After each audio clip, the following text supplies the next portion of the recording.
Bonsoir à tous. Et dans ce JT, ce soir, se ressourcer, se déstresser grâce aux arbres et à la nature, c'est la sylvothérapie, une tendance qui monte. Nous irons ensuite à la rencontre de deux éleveurs et producteurs alsaciens de Schopperton. Ils étaient à Paris pour un salon du Noël bio. Enfin, les métiers d'art s'exposent jusqu'à Noël. Ça se passe à l'Aubette, à Strasbourg. Mais pour commencer, on a appris hier soir le décès d'une 5e victime de l'attentat de Strasbourg, un Strasbourgeois de 35 ans. 11 autres personnes sont toujours blessées. Demain à 20h30, des exposants du marché de Noël déposeront une gerbe place Kléber et remettront aux victimes et à leurs familles le fruit d'une collecte réalisée tout le week-end. Et puis on a appris il y a quelques instants que la ville de Strasbourg allait regrouper place Kléber tous les signes de recueillement pour les familles. Et une signalétique sera prochainement mise en place. Et puis vous le voyez en image, des images de jeudi soir, l'enquête continue. La dernière personne en garde à vue a été déférée au parquet de Paris et devrait être présentée à un juge d'instruction antiterroriste pour être mis en examen. Le juge a requis son placement en détention provisoire. Et dans le reste de l'actualité, et si l'on se rapprochait de la nature et des arbres pour aller mieux? C'est un des principes de la sylvothérapie. Cécile Motz est allée à la rencontre de quelques adeptes de la pratique. Cela se passait du côté de Bulle. Les arbres reçoivent parfois de drôles de visites. D'un pas bien décidé, ce groupe de marcheurs va à la découverte d'une pratique qui a traversé les âges et qui aujourd'hui porte un nom, la sylvothérapie. Et son principe est simple. Je vais vous inviter à aller à la rencontre des arbres.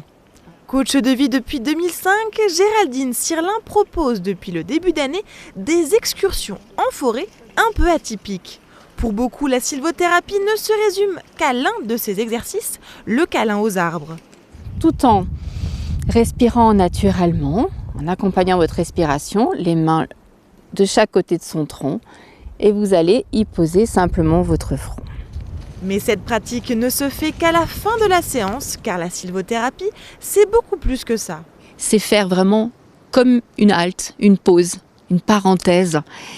Et du coup, c'est là pouvoir apprendre à se poser, à recentrer notre énergie et à se reconnecter à la nature, à notre vraie nature en fait. Et je pense que les arbres ont ce pouvoir ou ce talent-là de nous permettre de renouer avec qui nous sommes vraiment. Et je crois qu'on ne regarde plus les arbres de la même manière, ça c'est sûr. Redécouvrir chaque petit détail de la nature, se ressourcer, autant d'objectifs recherchés par ce bain de forêt. Et pour y parvenir, il faut sentir, écouter, regarder, toucher, voire même goûter. Autant de manières de vivre la sylvothérapie. Initiés ou connaisseurs, ils étaient 5 à sauter le pas et tous y trouvent leur compte. On a tendance à être, moi aussi, un peu trop stressé dans la vie de tous les jours. Donc voilà, c'est se reconnecter, c'est les 5 sens. Faire attention à ce qu'on perçoit en fait et ce à quoi on ne fait pas attention en temps normal. C'est vraiment un moment de connexion. On est vraiment connecté à la nature et on est connecté à soi. Pour moi, c'est un retour aux sources, c'est une déconnexion. C'est me retrouver avec moi-même et laisser tout le reste de côté. Une philosophie qui parle à tous, Géraldine travaille aujourd'hui avec enfants, adultes, personnes âgées et même entreprises. La sylvothérapie a le vent en poupe et pourrait séduire de nombreux adeptes. Dans l'actualité de l'Eurométropole de Strasbourg, à la frontière entre l'art et l'artisanat, les métiers d'art s'exposent toute la semaine à l'Aubette place Kléber.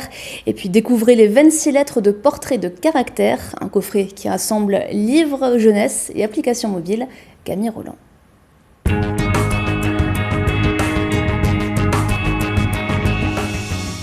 D se demande s'il a bien digéré son déjeuner. On sent sur ce portrait-là qu'il n'est pas très très frais et qu'il va certainement se passer quelque chose. Si le D a du mal à digérer son déjeuner, le B a une peur bleue de faire une bourde et le A fait atchoum à tout va. Des sacrés caractères qui peuplent le livre Jeunesse portrait de caractère, imaginé par Thomas Fournier, illustrateur. Chaque lettre a une phrase dédiée en fait qui joue sur l'assonance, les allitérations et les sonorités. Et donc on fait des jeux de mots avec ces lettres-là. Dans le dessin animé et dans le graphisme, en fait, l'idée c'est toujours de simplifier les formes au maximum pour gagner du temps en production et d'être le plus percutant possible. Portrait de caractère, en fait, est un peu là-dedans. C'est vrai que moi, j'aime beaucoup travailler la forme jusqu'à l'épure totale et aller à l'essentiel. Et l'idée, voilà, c'était aussi de réussir à créer des petits personnages et de vrais caractères, en fait, avec très peu, en fait, avec trois traits pour les lettres. L'idée, c'était d'amener l'enfant à assimiler, en fait, les caractères alphabétiques différemment, plutôt par la forme, en fait. Pensé pour les 3 à 6 ans, ce projet va plus loin que le simple livre. Un jeu de cartes et une application mobile donnent vie aux lettres. Le B a une peur bleue de faire une bourde. En tout, 26 animations ont été développées pour chacune des 26 lettres de l'alphabet par le studio strasbourgeois Amopix. Portrait de caractère, ce qui est intéressant, c'est qu'on est à la fusion des mondes. On est donc parti du livre et de la création de ces petits personnages très graphiques pour ensuite les transposer en animation, qui est vraiment devenu notre cœur de métier ces dernières années. Et on voulait augmenter les choses et donc on allait vers en fait de l'application mobile qui permet de rendre, de donner vie à des petits personnages qui sont en fait sous la forme d'un jeu de cartes et d'un coup rien qu'en mettant son téléphone au-dessus on a une augmentation d'un univers qui n'existe pas. Portrait de caractère est disponible sur commande au studio Amopix.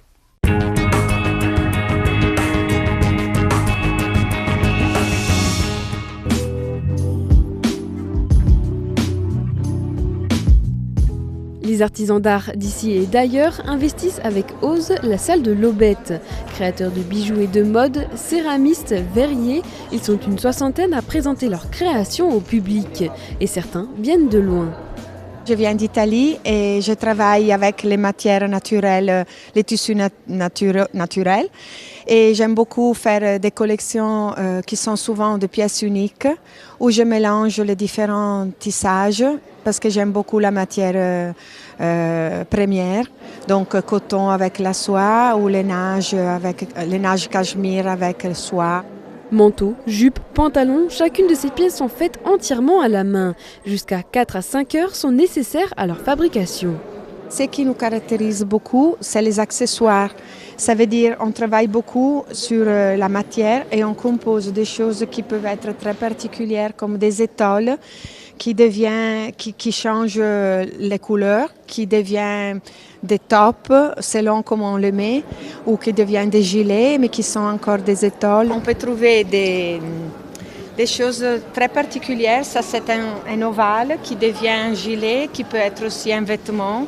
Si vous regardez celle-ci, par exemple, c'est un grand ovale, mais si vous mettez une ceinture et vous le mettez d'une certaine façon, il devient aussi une petite robe. Un peu plus loin, on découvre un métier très ancien, celui de souffleur de verre. Du nom de son collectif Les Infondus, Chloé aime travailler la chaleur, la matière et la laisser s'exprimer. On a inventé la canne à souffler en moins 50 avant Jésus-Christ. Donc en fait, on a un tube de métal et on prélève le verre chaud dans un four à 1000 degrés et on souffle une boule. Donc à partir de cette boule, on peut tout faire. Sur le stand, des verres et des gourdes de toutes les couleurs, des fabrications qui demandent beaucoup de savoir-faire. C'est une forme qui est vraiment assez simple. On souffle un tube dans un premier temps. On vient resserrer ici pour avoir la boule. On continue à souffler pour faire une belle boule.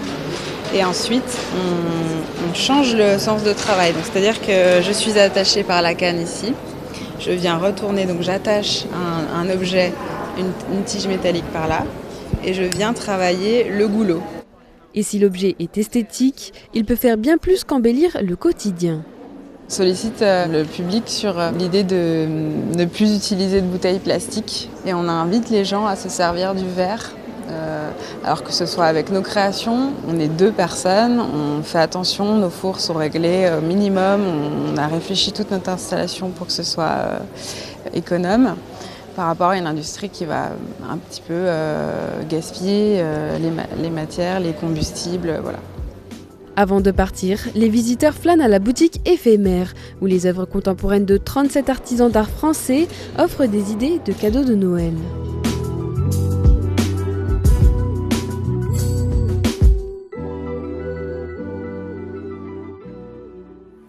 puis à l'approche des fêtes, un salon bio spécial Noël se tenait ces derniers jours à Paris.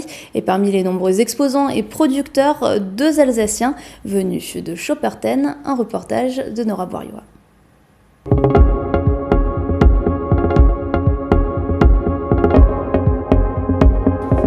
Le cadre diffère, mais pas le produit. Lauriane et Charles sont venus de Schopperten en Alsace-Bossu pour proposer à Paris leur charcuterie traditionnelle alsacienne. Du tout bio et fait à la ferme. Alors pour le coup, là, pour les Parisiens, on a des spécialités vraiment alsaciennes. Tout ce qui est charcuterie fumée, qu'ils connaissent pas trop, c'est plus du séché.